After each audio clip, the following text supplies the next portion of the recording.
தோழர்கள் அப்படின்ற ஒரு வார்த்தைக்கு சொந்தக்காரர்கள் அப்படின்னா வந்து கம்யூனிஸ்ட் சித்தாந்தவாதிகள்னு சொல்லலாம். கம்யூனிஸ்ட் சித்தாந்தத்தை பேசுகிறவங்க எல்லாமே வந்து சக ஒரு மனிதனை மனிதனாக மதிக்கணும் அப்படின்ற ஒரு சித்தாந்தம் தான் கம்யூனிசம்.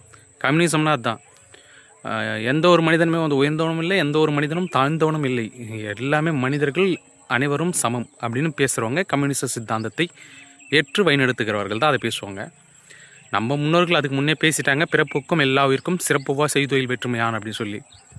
ஸோ கம்யூனிஸ்ட் சித்தாந்தத்துக்கு முன்னே நம்ம ஆளுங்க பேசிட்டாங்க. இருந்தாலும் இந்த நம்ம இடங்களை தாண்டி பல இடங்களில் வந்து மிகப்பெரிய அளவில் அடக்குமுறை, ஒடுக்குமுறை இது போன்ற சில இடங்களில் வந்து இருந்த பொழுது அந்த இடத்துலேருந்து தீப்பிழம்பாக வெடித்து எழுந்து சில வரலாற்று புரட்சிகள்லாம் நடந்தது. சோவியத் யூனியன் புரட்சிகள், இதுமாதிரி புரட்சிகள் ஏற்பட்டு அடிமைப்பட்ட ஒரு மனித சமூகத்தை மேம்படுத்தி கொண்டு வந்தது தான் கம்யூனிசம்.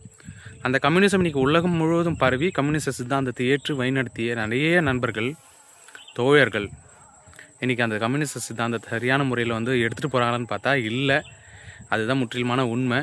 இருந்தாலும் இந்த கம்யூனிசத்தில் ஒரு அத்திப்பூ போல் இந்த கம்யூனிசத்தில் இன்று நம்ம ஐயா நல்லக்கண்ணு அவர்கள் வந்து மறைஞ்சிருக்கிறார். ஆனால் அவர் வந்து இந்த உடல் உயிர் விட்டு போயிருக்கா தவிர அவருடைய சித்தாந்தமும் அவருடைய கொள்கையும் அவருடைய கோட்பாடுகளும் எப்பவும் விட்டு போல. கடைசி வரைக்கும் ஒரு வார்டு கவுன்சிலர் கூட இல்லை, எந்த ஒரு அதிகாரமும் வாங்காமல் மக்களுக்காக கடைசி வரை களத்தில் நின்று போராடிய ஒரு மாபெரும் ஒரு போராளி ஐயா நல்லக்கண்ணு அவர்கள். நமக்கு வந்து அவர் வாழ்ந்த காலத்தில் நம்ம வாழ்ந்திருக்கோன்றது ஒரு பெருமைக்குரிய விஷயம். இப்படியெல்லாம் மனிதர்கள் வாழ்ந்திருப்பாங்களா அப்படின்ற ஒரு எடுத்துக்காட்டுக்கு அவர்கள் எல்லாம் வாழ்ந்திருக்காங்க. அவரை பற்றி எனக்கு வந்து அதிகமாக தெரிய ஆரம்பித்ததுக்கான அரசியல் காரணமே அண்ணன் சீமான் அவர்களுக்கு அடிக்கடிக்கு மேடையில் வந்து அவரை பற்றி பெருமையாக பேசுவார்.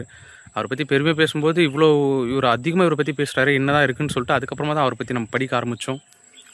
அவ்வளோ ஒரு எப்படி சொல்கிறது, அந்த மனித நேயம், இந்த சமூக பிரச்சனைகள் இவர்களுக்கு எல்லாத்துக்குமே குரல் கொடுத்த ஒரு மாபெரும் பேராற்றலாக அவர் இருந்திருக்கிறாரு. அவர் இன்றைக்கி மறைந்திருக்கார். ஆனாலும் அவருடைய அந்த கோட்பாடு சித்தாந்தம் நல்லக்கண்ணு என்ற ஒரு சித்தாந்தம் மறையலை. அதுதான் உண்மை. நல்லவர்கள் என்றைக்குமே மறைய மாட்டாங்க. அவங்களுடைய கொள்கையும் கருத்தும் எல்லாருக்கிட்டையும் கடத்திக்கிட்டே தான் இருப்பாங்க, போயிட்டே தான் இருக்கும்.